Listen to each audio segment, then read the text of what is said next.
'Tis the season of Advent, and as a special thank you for all of your support this year, we're going to be releasing a video on the YouTube channel every day from the 1st to the 24th of December. Treat it like the Advent calendar you never asked for. So jingle that bell to make sure you don't miss a video. And join us at 5 p.m. every day. Every single day. That's a lot, isn't it? Might regret this. It's a lot of efforts.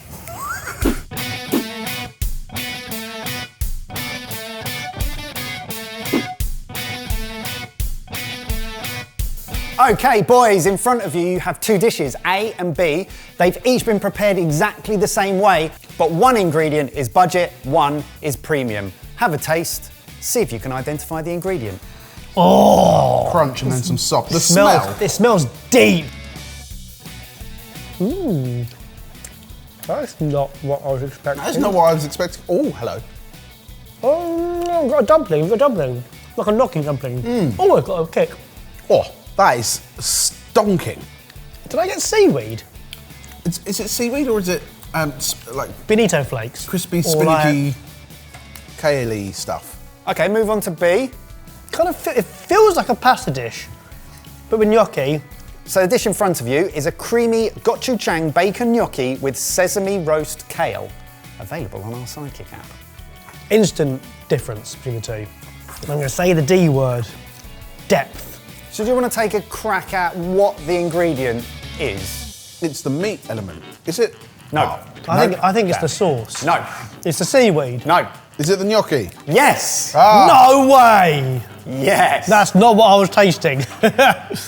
Recently, I've been picking a very particular type of gnocchi because I know it's the gnocchi that doesn't stick to the pan when I fry it. Interesting. So you're already a step ahead of Jay. But I don't know if it's a premium gnocchi or not. I know it's not cheap.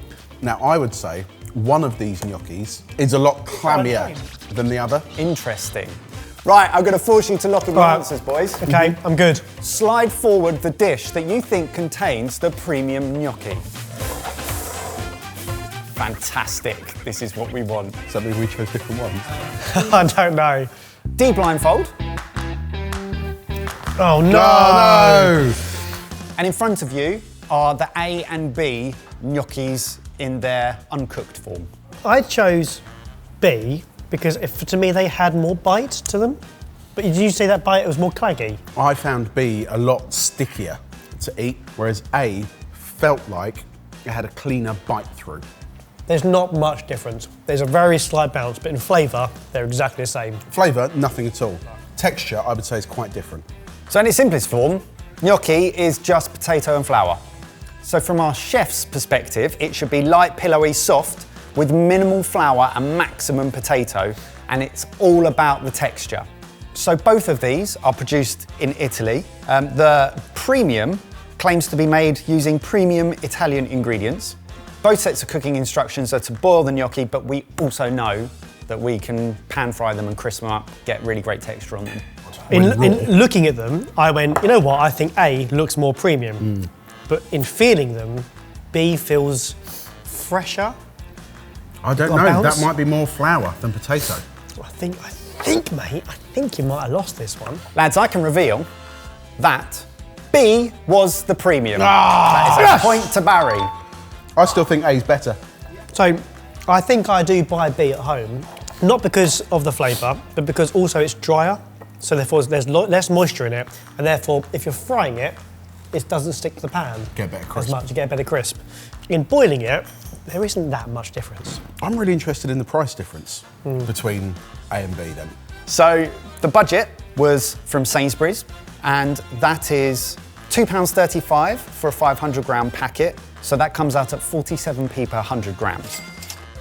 The premium, which is La Chua pasta potato gnocchi, is £1.28 per 100 grams. For the same packet size, £2.35 versus £6.40. Interesting. It's an easy one for me because I prefer the texture of A. And if it's the cheaper one, then that's great. And as you both said, there's not a huge amount of difference. Well, Great! We're coming to some conclusions. Whether or not that's helpful for you, who knows? Shall we move on to number 2? Barry's in the lead 1-0.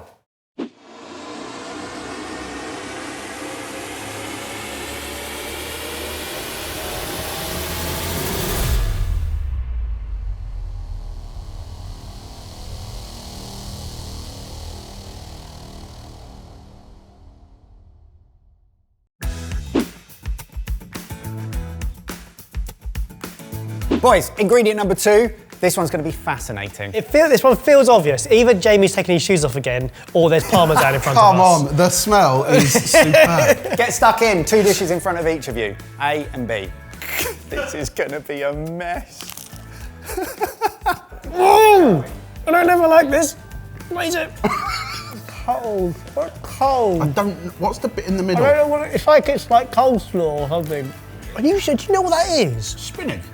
Correct. Ah. We are talking okay, about spinach. So why have you covered it in parmesan? This is a spinach and parmesan crispy waffle. Is that a thing? It's mostly waffle and parmesan. That's why I think this is going to be fascinating, because there is budget and premium spinach, and I want to know whether they make any difference. Right, now you know what it is. Is it nice?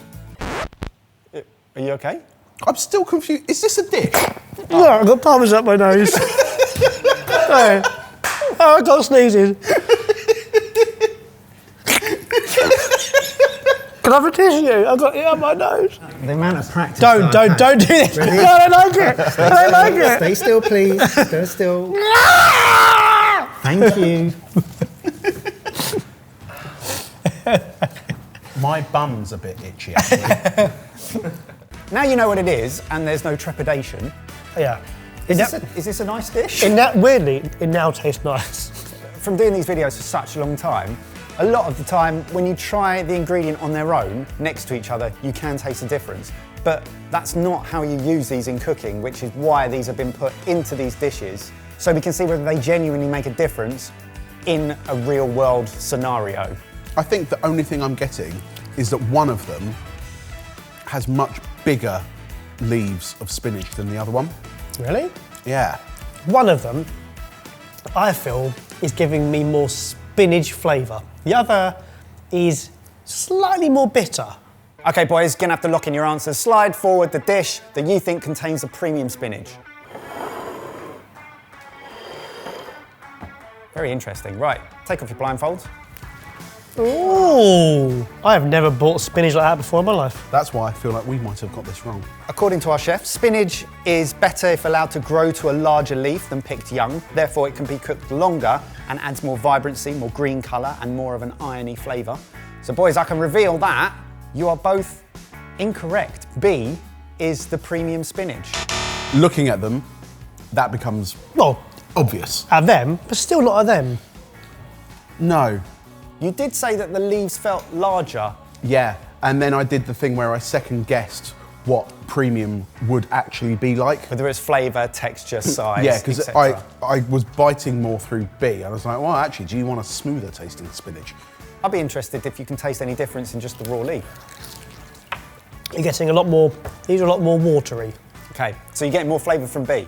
I feel like A tastes more minerally, or maybe that's the water content. You're right, no, I'd say they taste, they're sweeter. I do prefer B. It tastes a bit more herby. Okay, well, let's talk price. So our supermarket or budget spinach is the Ocado wash spinach. Comes in at 60p per 100 grams. So that's £2.40 for a packet of 400. And the premium is Natura Italian large leaf unwashed spinach, which comes in at £1.10 per 100 grams. Ooh. So nearly double. I feel like a chef can do more with that than I can. It's like in a restaurant, I'd expect that in a delicious puree rather than using this, but I wouldn't bother at home. No.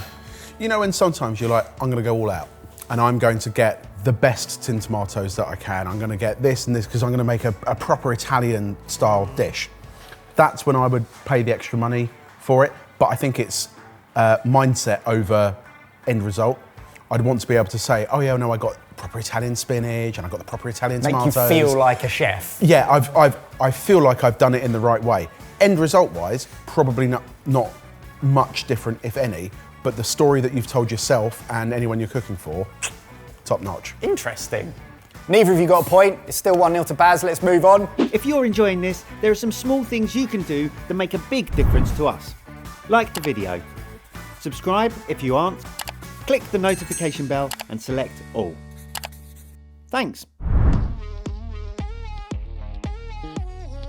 Boys, get stuck in. Okay. Tell me your thoughts, because I'm fascinated. What are these? Oh, hang on a second. No! Yes. Yeah? Oh, Tuna. vinegar. It's tuna. Great job. And the dish you've got in front of you, seared tuna with ponzu, pickled radish and wasabi. It's great. I love that. I'm gonna have to do hands because I need a side by side. Jamie's literally stroking them in each hand. I think there's a big texture difference. Both dishes cooked exactly the same. The only thing that has changed is the tuna steak. Yeah, texturally, there's a big difference. Actually, there's a flavour. One of them, I think, is more bitter. One tastes fattier as well. Boys, gonna have to lock in your answers. So one of them, I find texturally dries out more, Yeah. and the other is more, I would associate more with like sashimi. Yeah, I agree. Slide the dish forward that you think contains premium tuna steak. We've split the room. No! Take blindfolds off. I'm gonna show you it in its raw form. Now you can see it in its raw form. Would you change your mind? I think I might. No, I'm sticking. B does look more vibrant, and that's what I would associate with a more premium cut of meat or fish. Yeah, I still think B is, when you stroke the tuna, it's fattier, and I'd assume, and I associate that with like sashimi. But flavour-wise, I'm still Yeah, happy that different. A was a better flavour Oh, what about of better? tuna. Yeah, Interesting. it was less bitter. Boys, I can reveal that the premium tuna steak was A. Ah! B is M&S line caught yellowfin tuna. A is wild yellowfin tuna supreme sashimi grade. I mean, M&S is a premium retailer in the UK anyway, Exactly. in the order of supermarkets. So in order to find this responsibly and sustainably sourced from a supermarket, you're going to pay a premium price. Yeah. The Fine Food Specialist premium version here, A, is even more. Jamie, you said A tastes better. B tasted a little bit more like the tinned tuna. It was a bit drier. Shut up! It's delicious. Yeah, I didn't say it wasn't delicious, but it was more erring on the side of tin tuna than A was, which tasted fresher, had a cleaner bite. Where and how these are both caught is quite interesting.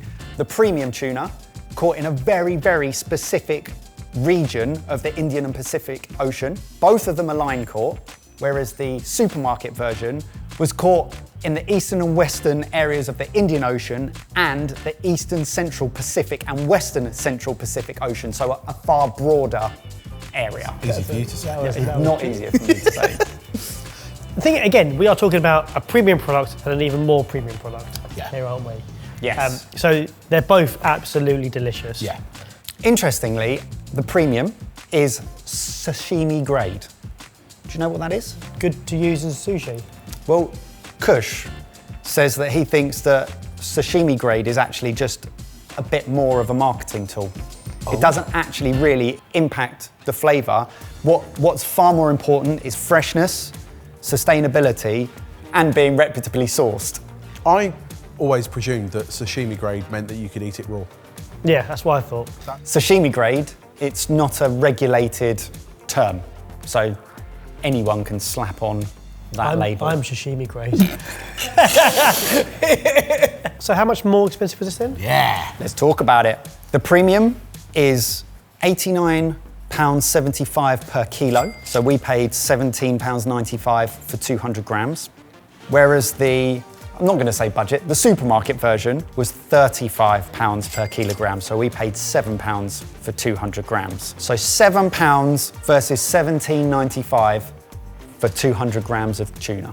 I think it always becomes harder when you talk about meat and fish because we always talk about buy the best that you can afford because we know from a sustainability, from a sourcing and that kind of perspective, if that adds to the freshness as well and the taste, then you should always buy the best that you can afford. Like tuna steak is a premium ingredient anyway.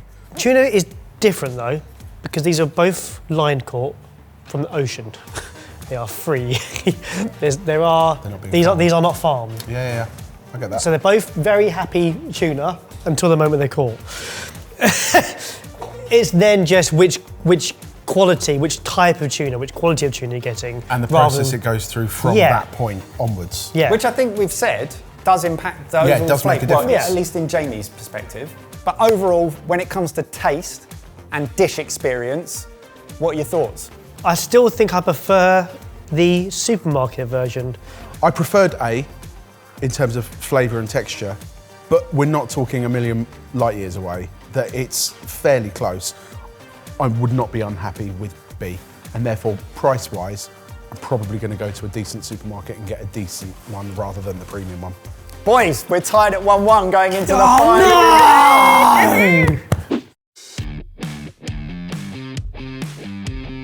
All to play for, 1-1. Final dishes. You have some edible chopsticks in front of you, Edible and chopsticks? Barry's already ruined them. What do you mean edible chopsticks? It's a kush thing. Be careful with them, Jay. Oh, oh I'm no! going to give you a fork. They were just breadsticks. Right. This one's going to be an interesting watch. What is that? What is it fishy? Yeah. You got big fish? I thought I just ate a whole big fish. I'm not sure I found anything in my plate. Is it a smoked fish? Oh, no. You've just dipped into a mound of horseradish. Why would you put horseradish with fish? Wait a minute, it's not fish, is it? That'll be steak then. No, wait a minute, that can't be steak. That's a fish Is and a it steak. like I've beef written. carpaccio? Jamie Spafford, yet again demonstrating his elevated palate in Shut comparison up! to Barry. I just said it's steak! You said it was fish for the last 5 minutes. So the dish you have in front of you is grass-fed beef carpaccio, smoked caviar and creme fraiche. But the beef is not what we're looking at here. Oh, is it caviar? Because I'm not sure if I could determine premium caviar from normal caviar. It's not caviar. Well, horseradish? It's not horseradish. Vinegar. Yes. We are looking at red wine vinegar. It is quite vinegary as a dish now. Yeah. Which is why I think I was going down. It's cold and vinegary, which is why I think beef was a surprise. Oh, Yeah. Jamie.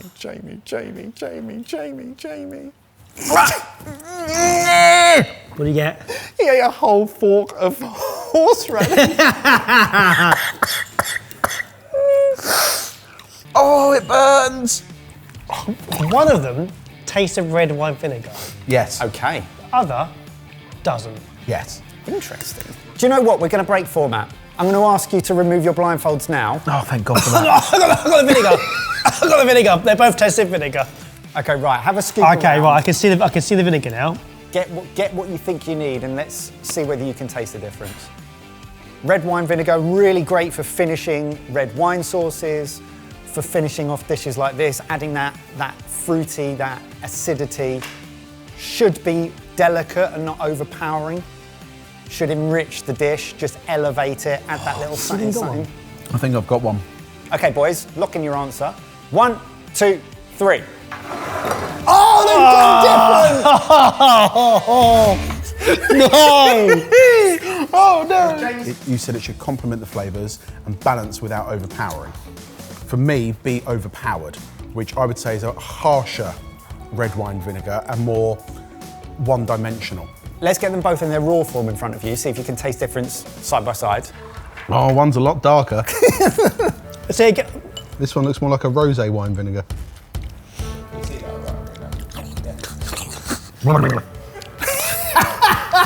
B is definitely more balsamic. Yeah, it In is. flavour. It's deeper. How much of a difference is there? Big. Big. Big difference and a different purpose. Yeah. Boys, I can reveal that the premium red wine vinegar is in fact B. Yes! Barry takes the win. Sophisticated palate, my arse. So, It's fish! Oh yeah.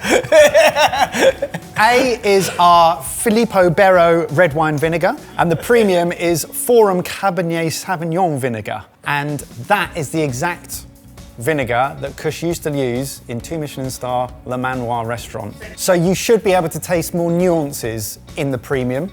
Is that true? When you have B on its own, it's sweeter, but you taste red wine Yeah. and without the harshness of the vinegar. Yeah. In A, it's vinegar first, Yes. and that's what gets you with the flavouring afterwards, which is really different in the dishes. Should we talk price? Yeah. The Filiberberio comes in at 47p per 100 millilitres, so that's £2.35 for the bottle of 500 ml. The premium comes in at £4 per 100 millilitres, which means £20 for the same 500 ml bottle. Wowzers. So for where I use red wine vinegar, I'd still use the cheaper version. Because it disappears into sauces. As a flavour profile, it works really well. So for adding acidity Yeah. or deglazing, etc. I'm not in a place in my life where I have premium and normal vinegars for different uses. I can't foresee a time in my life when that would change. But if I ever got into a position where I could afford a £20 bottle of vinegar, I would have that. But I might move me more into this area. It's always fascinating having the two side by side and trying to work out where to spend your money. It changes every time. We have a whole playlist of us trying to pick the premium, so make sure you check out those videos. And come back tomorrow at 5 p.m. because we are taste testing pretentious ingredients. Yes, we are doing a video a day until Christmas.